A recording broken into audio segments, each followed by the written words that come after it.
Sending cold emails is a great strategy for sales. But there's a catch. Email service providers like Google and Outlook will keep surveilling every written word you send and also several other sneaky things. So if you do things that they disapprove, your email sales enterprise can stop working literally anytime. So how could you avoid this adversity? Well, there's no better way to find out than listening to Frank and Daniel. Frank Saunders is the co-founder and CEO of Salesforge, and he's known for applying unconventional tactics, integrating cold emails into AI-powered products. Daniel Schneider is the CEO and co-founder of Warmy, and his insights are widely recognized for helping business to create effective warm-up campaigns. So at the end of this video, you'll be able to have a clear direction on how to finally get reply rates that are 3 times or even 5 times better than what you are currently getting. So let's address the elephant in the room. How many emails should you send per day? Typically, the whole industry, or most of the industry typically would say, okay, you should be sending about 50 emails per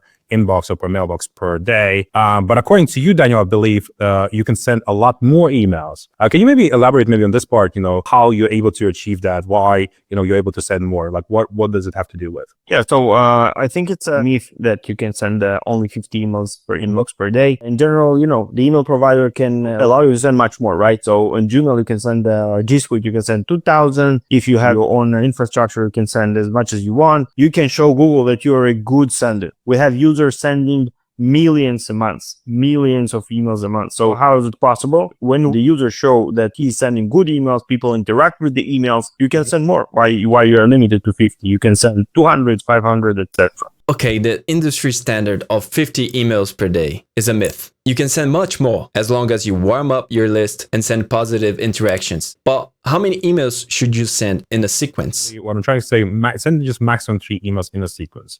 The reasoning of why you should send 2 or 3 or 4 or 5, essentially the probability of a reply after the third email is just typically too small to warrant essentially sending another email. You're better off using essentially the capacity of a mailbox to be sending out emails to other prospects. But the second reason, which is typically the much better reason why you should not send more than 3, and sometimes actually some people say it's even 2, is just to reduce the number of spam reports that you essentially get against the domain. Because I know that there's still companies out there that send like 10 emails in a sequence, and I just don't recommend doing that. You're definitely very high likely to be getting a lot more spam reports because of that, right? And another interesting way to boosting your reply rates is optimizing the preview text of your emails. But one of the other things naturally they make a decision on whether to open the email or not is just looking at the preview text. And typically in the preview text, you'll always see things like, "Hi, Daniel. Hey, Daniel," right? So it's always going to mention the first name of that individual.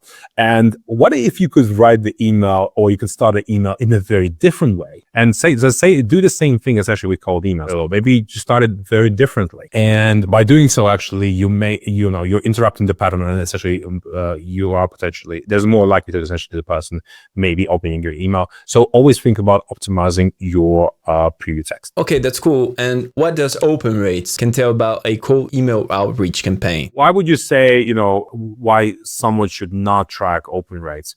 And maybe also if you have an argument why you should track open rates. So it would be very interesting to hear. Yeah, open rates, it's a fake metric. Because actually right now this email companies opens the emails for you before you even see it. A lot of things. I mean, some of the time people see the email but never downloaded this pixel. So it's a fake metric. What I would go after is emails. It's a tool to achieve something. So this is what I would measure. Finally, I mean, the reply rate or the demo rate or something, the open rate, either way, it's a fake number. It's a fake metric. Much like impression rates, they won't tell you much. So it will be much better for you to disable open tracking. You need to disable open tracking. They ask you why. And that's because, trackers, can harm your visibility. That's kind of one thing. But the other thing, actually, the open, these pixels, essentially these invisible images that you typically insert, depending on, who you send to, let's say you're sending to an Outlook account or a Gmail account, actually it triggers differently. It fires differently, that pixel. And hence, typically when you send emails more to startups then you would typically always see much higher open rates versus, let's say, going after enterprise companies that have very strict email security policies in place. And they also have Outlook, where typically sending to Outlook accounts, you always have typically lower open rates. And if you're getting too overwhelmed about all these technical specifications, make sure to click the link below and access our pretty easy to use free tools. Also, you can put your self-made templates inside the template checker just to see how much credibility you have inside your templates. If you are just running essentially brand new campaigns, when you are crafting like, a new copy, essentially, you want to make sure you are sort of, pasting that into, a tool like Warmy, etc., just to check whether there are any sort of spam words, any words that could essentially trigger spam filters. You also want to check, how many links you have, etc. So don't bomb essentially your copy with unnecessary stuff. And essentially, the more sort of simple you keep it, the fewer the links, the better the readability, typically the better results you would have. So here's, you don't want to be this person, essentially. So I will say, when it comes to, how long should be my emails. Interesting thing I found out just from running millions of emails in my life, and also looking at our customers, is that typically, when you're targeting, like folks in the US or in the UK, you want to keep it sort of short and snappy. And typically I would say, maximum 50 words. Like write like a CEO would write, right? You're very busy, you don't have much time. Right? Just maximum of 50 words and kind of constrain yourself, kind of try and get to that level. Really double down on the pain of why the hell are you reaching out to me? What is the pain that you can solve for me? And you don't necessarily have to talk about the solution that you're selling in that first email. That could be the second actually email. And some of the case studies maybe, or some of the proof points that you maybe want to outline. But in the first email, just tell me why the hell you're reaching out, and what is the pain, what is the problem you can help me with. And what about images, links, and HTML inside your email? Does that hurt your deliverability? So no links, no images in the first email, but yes, in the follow-ups, videos, GIFs. And one of the things I typically like sort of to do is to spice up my emails. And here's an example of sort of spicing up an email. So here's a guy named Cedric.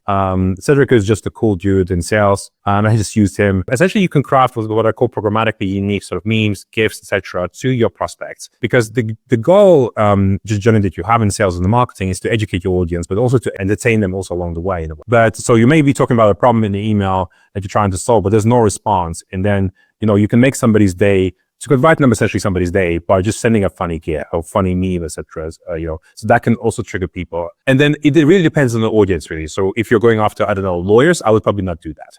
But if you're in my case, if you're going after salespeople or marketing people, I would probably do that, right? So, but it has to be something that's maybe a slightly bit more funny, super cool stuff. And it's just, another way of how can you actually drive more responses. But again, I would not have this as my first email. I would have this as my second email, where you're just kind of chasing up, and it can easily increase your reply rates. Plain text is always the best for warm-up, but images, links, and memes are the best ones for getting better reply rate inside your sales pipeline. And there's also another thing that's crucial. The language matters. And it's very important when you start interacting, and not only the domain, if you have your own IPs or your IP reputation. And we saw a significant difference when you do these interactions in the topic and in the language. So we saw a difference when you do the warm-up in the language that you are about to send the emails, versus let's say you warmed up in English, but then you send the content on French or other language. Yes, having an email strategy is really important. So click on this video to learn 4 simple steps for starters on how to fix email deliverability performance. See you there.